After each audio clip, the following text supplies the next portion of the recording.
חלקו יהיה ספונטני גם, אז אנחנו מאוד רוצים להתחיל לעמוד בלוח הזמנים, כי הערב בהחלט עשוי להיות ארוך. אני מתרגשת מאוד, אני יכולה להגיד לכם, כמה שהיינו בתוך העסק הזה כמה חודשים טובים, וכמעט כמו אירוע פרטי. אני רוצה להזמין את יעקב, קודם כל תודה לכולם שנענו. כבוד הוא לי לפתוח את הערב את כנס המחזור של בוגרי כיתה ח' בבית הספר היסודי שורשים בשנת 1964. נפרדנו לפני 40 שנה ומאז מרביתנו לא התראה זה עם זה. יש כאלה שהכרנו יותר ויש כאלה שהכרנו פחות. ההתרגשות לקראת המפגש הייתה רבה, וטוב עשו אלה ששלחו תמונות מגילאים מאוחרים, שכן הלב פועם בהתרגשות ואינו חזק כמו שהיה פעם. מודה אני שיש כאלה שלא הייתי מזהה אותם גם אם היו יושבים עמי בשיחה בארבע עיניים, ויש שנשארו דומים לזמן בו התראינו בפעם האחרונה. המטרה בערב זה הינה לחדש היכרויות, להעלות זיכרונות, לומר הנני, שרדתי, אני זוכר, אכפת לי, ואני שמח לפגוש אתכם שנית. ניתן הערב הזדמנות לפרוץ את סכר הזיכרון, ניתן דרור לסיפורים הקטנים שאפיינו את ילדותנו. ננסה למרות ובזכות גילנו להיזכר בבית הספר, בילדות שהייתה, בעולם שנראה היום שונה מתמיד. נעביר ביניכם מיקרופון כך שכל המעוניין יוכל לשתף את כולנו באירועים שהבאתם לקראת המפגש, ואולי כאלה שעולים ומתפרצים ברגע זה שבו ראינו אחד את השני. הערב הזה הינו תוצאה של עבודת צוות מופלא, שהחל לעבוד ביחד אחרי הפסקה קצרה של 40 שנה. כל מפגש שלנו הפך לערב נוסטלגי, מרגש, שהמשכו בשחזור אירועים אישי שחווה כל אחד מאיתנו. בשלב מסוים הרגשנו שאנחנו את עיקר החוויה כבר חווינו, ונשאר לנו רק לצפות להיום. מלאכת איתור בוגרי המחזור לא הייתה קלה. התשבץ הלך והתמלא, גם בזכותכם, ולמעשה הצלחנו ליצור קשר כמעט עם כל מי שחי בארץ. בשלב האיתור הצלחנו לשמחתנו ליצור קשר גם עם מספר מורים הנמצאים עמנו כאן, וגם עם מנהל בית הספר מר אליהו בן יהודה. למורים שאיתנו, כשהיינו ילדים לא פרגנו לכם, כי זו דרכו של עולם. היום במבט אחורנית אנו מוקירים אתכם על פועלכם אז, ומאחלים לכם בריאות וחיים ארוכים.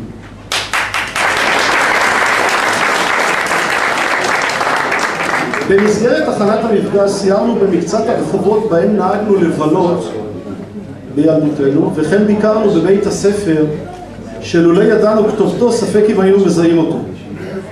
למעט אולם הספורט שנראה כמו בתקופתנו, הכל השתנה ובעצם מוטב כך. קצת נתונים סטטיסטיים על המחזור שלנו. סיימו כיתה ח' 66 בנים ובנות.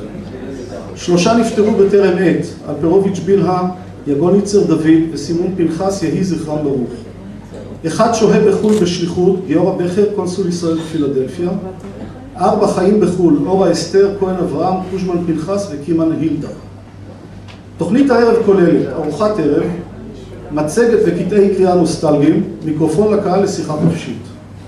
כפי שראיתם, אנו מסריטים את המפגש, ולאחר סיום העריכה נשלח עליכם הביתה CD, ובו כל החומר שכולל גם את המצגת או המצגות שתראו בהמשך. זה המקום להתנצל בפני אלה שאולי הגזמנו בלחץ עליהם להשתתף במפגש למרות שהיססו. הסיבה הייתה רצוננו לראות את כולכם ולא לפגוע חס ושלום במישהו. לפני שנעבור לפרק האוכל אני מבקש להודות בשם כולם לצוות המארגן שללא נחישותם הנערית,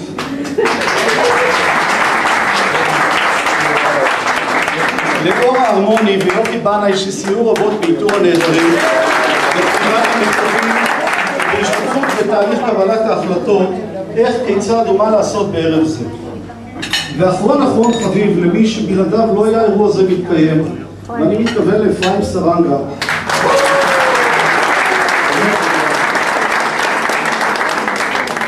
ששיעבד את כל משאבי משרדו, משפחתו ואת עצמו למען האירוע.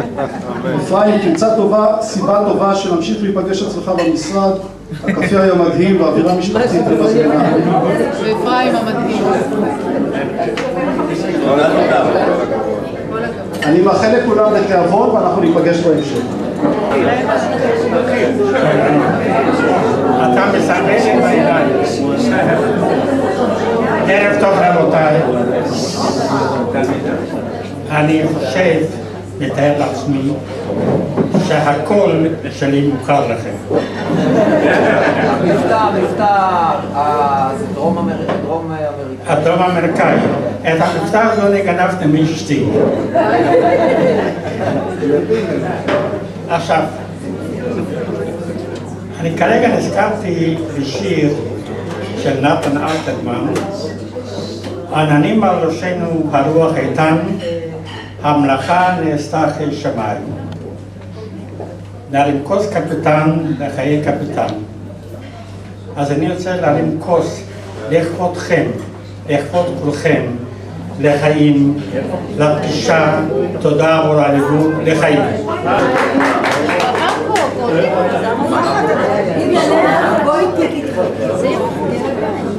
יש לי לומר לכם, רפי, גם היום אתה חייב להפריע לי.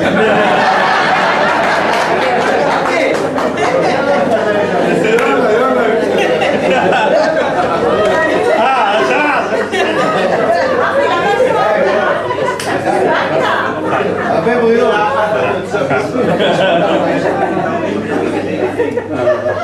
רציתי לומר לכם ככה,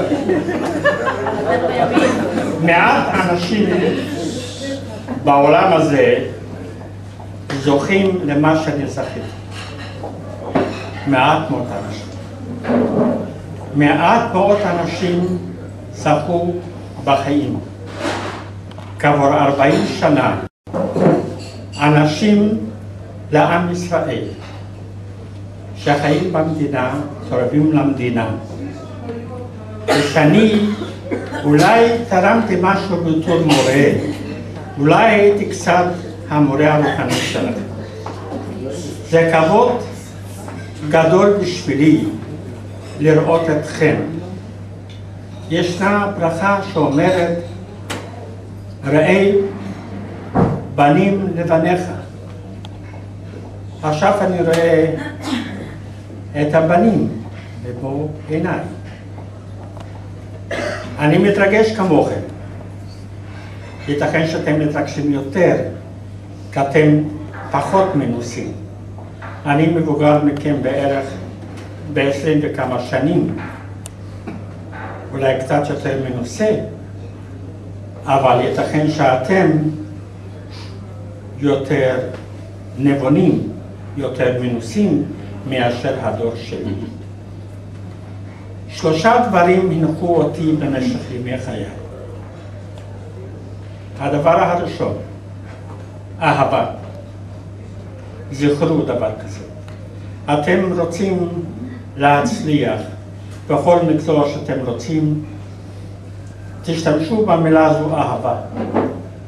כל מקצוע אדם צריך לתת את הלב שלו, את האהבה שלו, לגלות את כל הרגשות שלו. לא להסתיר. הדבר השני, מה שהביא אתכם עד כאן, ולא אמרתי לכם את זה במפורש, אבל נהגתם ככה, זאתי התמדה. כולכם התמדתם.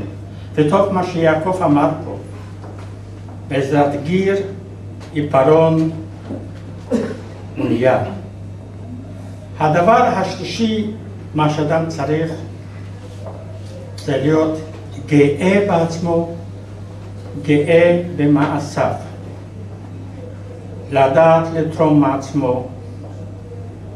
מה שאני מאחל לכם, מי ייתן,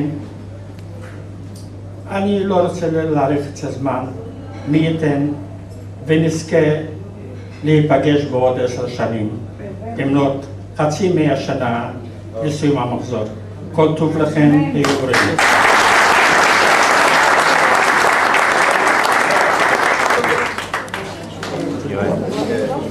תודה רבה ליואל. ליטמן, אפשר להגיד בלי מר. ציר היציבות בין ילדינו והורינו, מלח הארץ ומשמניה, אבל צעירים אנחנו כבר לא. ומצד שני גם לא זקנים. אנחנו תקועים אי שם באמצע. את רובכם אני מכיר 48 שנים, מה-1 בספטמבר 1956. חלק לא קטן מכם אני מכיר עוד מגן הילדים, סדר גודל של 50 שנים, מחצית מאה. אתם קולטים את זה? 51, לא יודע מה זה, לבית ספר שורשים היינו מגיעים כל בוקר 8 שנים רצופות למעט חופשות ומחלות. המורים שלנו עסקו בחינוך, הוראה והקניית דעת. 3 שליחויות שכמעט נעלמו מהעולם. ברשותם לא עמדו מטולי שקפים, מצגות, אמצעי עזר אודיו-ויזואליים, טלוויזיות, מחשבים, מערכות שמע וכדומה. היו להם רק לוח גיר, כמה מפות ובריסטולים מאולתרים והרבה דמיון ורצון טוב. כשאנו פוגשים את המורים של ילדינו, מתעורר געגוע לסוג המורים שהיו לנו פעם, עם הדיסטנס, יראת הכבוד והידע הנרחב. הם היו מרצים את דבריהם ומדי פעם המחישו את כוונותיהם על הלוח. אנחנו הקשבנו, התבוננו בלוח ורשמנו את תוכן הדברים על מוצרי נייר אנלוגיים שנקראו אז מחברות. לאיש מאיתנו לא היו אז לפטופים, פלמים או טייפים זהירים. במקום לבהות בחלון הכיתה, לשלוח SMSים או לדבר בטלפון נייד עם התלמיד שיושב לצידנו, פשוט למדנו. לקראת סיום השיעור לא קיבלנו מטלות ולא התבקשנו להכין עבודות או מצגות למיניהן. קיבלנו סתם שיעורי בית. צלצול פעמון ידני ולא מוזיקה מנג'סת של אוטו-גלידה היה מושמע באוזנינו, ואז יצאנו לחצר החולית לפעילות שנקראה אז הפסקה. ומי שזיכרונם לא מתעתע בהם יזכרו שגם ארוחת צהריים חמה קיבלנו. תארו לעצמכם אז בית ספר ללא שמירה ועמדת ש"ג. מי הכיר אז בכלל את המילה מאבטח? את בית הספר היסודי שורשים סיימנו בכיתה ח' ורובנו עבר לתיכון. היום מסיימים בכיתה ו' ומתגייסים ישירות לחטיבה. במכולת של יד בית הספר שיווקו לנו ללא סקרי דעת קהל וללא אישור של מכון התקנים, ופלים כחולי עטיפה, עוגות גבינה מרובעות, עוגות קינמון ספירליות ובקבוקי טמפו עגולי מותניים. לא מכרו לנו במכולת ספידים או אקסטרות, מנצ'יס ורדבול, וכן גם לא טבק לנרגילות. איש מהבנים לא נשא בכיסו אגרופן או נינג'ה או סכין קפיצית. גם לא קונדום, סיגריות, גרס או בקבוק וודקה. פירסינג וטטויים, חמצונים וצביעת שיער עוד לא נולדו אז. כתובות קעקע היו רק לימאים, אבי גוף שאישה חיכתה להם בכל נמל. על חולצות בטן, מחשופי קורקבן בג'ינסים שיושבים על כף שיער הערווה, לא יעזנו אפילו לחלום. היו לנו אז חולצות או שמלות משובצות בצבע כחול, התלבושת האחידה שלנו. לנו או להורינו לא היו כל התלבטויות ומריבות מה לובשים מדי בוקר לבית הספר. אגב, לבית הספר הגענו ברגל, באוטובוס או באופניים ללא קסדה, גם בימים של גשם שוטף. הכיתות שלנו להטו בקיץ וקפאו בחורף. היינו צמודים לטבע, מי חשב פעם על מזגנים? המבחנים שלנו הודפסו בשיטה פרימיטיבית שנקראה סטנסיל. היה להם ריח של מבחנים, צבע האותיות היה אדום או סגול, והם נכתבו בדרך כלל בכתב ידו של המורה. זוכרים את הפסיכומטרי של פעם, הלא הוא מבחן הספר שעברנו בכיתה ח'. איך אפשר לשלוח את בתי הקולנוע שבהם בילינו? שרון, מגדלור, אסתר, סטודיו ויגיל. גלידות קנינו בניצה וריו, פלאפל אצל העיראקי ברחוב שער הגיא, גרעינים בנייר עיתון מקופל לגביע אצל סעדיה, מנחמוס ופיתה במסעדת צליה שהחזיקה מעמד עד לפני שנתיים. כן חבריה, ללכת לתנועת הנוער לאש לילה להרי גרינטל או לקולנוע שרון בחושך, לבד ללא פחד, לקנות גרעינים אצל סעדיה, לאכול גלידה בניצה ולחשוב שבילינו נפלא, ככה זה היה פעם. מים שתינו מצינור בגינה ולא מבקבוק מפלסטיק ונותרנו בחיים. פעם היינו הולכים לחברים הביתה, דופקים או מצלצלים בדלת וסתם משחקים ומפטפטים. לא אספנו עצים לל"ג בעומר בעגלות סופר, ובמגרש היכן ששוכן לו כיום קניון השרון הייתה מחצבת כורכר ישנה שם שיחקנו כאוות נפשנו. מקבץ אירועים שקרו פעם כשהיינו ילדים. בכיתה א' מבצע קדש,